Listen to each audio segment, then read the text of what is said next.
High বন্ধুরা, শুক্রবার সবাইকে শুভ নবমী শুভেচ্ছা। সবাইকে বড়দের শ্রদ্ধা, ছোটদের ভালোবাসা, বন্ধুদেরও ভালোবাসা জানাই অসংখ্য অসংখ্য। তোমরা সবাই কেমন আছো?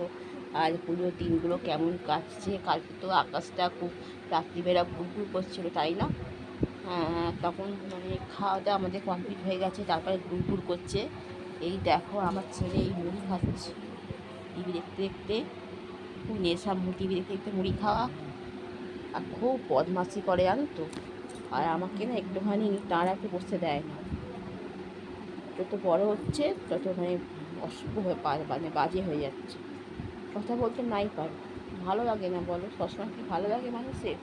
মন মেজাজ সবসময় মানুষের ঠিক থাকে না।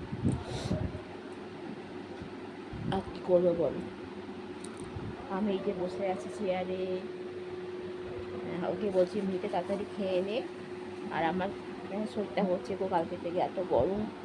তারপর মানে এই মানে রুক্ষ, মাথায় একটু তেল জল পড়েনি।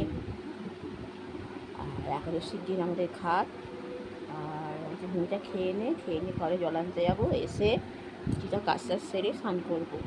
ব্যস্ততার কিছু নেই। আর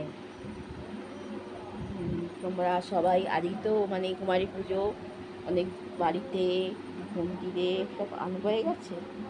আমাদের মন্দিরে মনে হচ্ছে কী জানি, মানে 12টা পর থেকে হবে। তোমরা ভালো থেকো, সুস্থ থেকো, মায়ের কাছে এই কাম্য করি। আমার যদি কথায় যদি তোমাদের কিছু ভুলভ্রান্তি হয়ে থাকে আমাকে ক্ষমা করে দিও। রাখছি, বাই।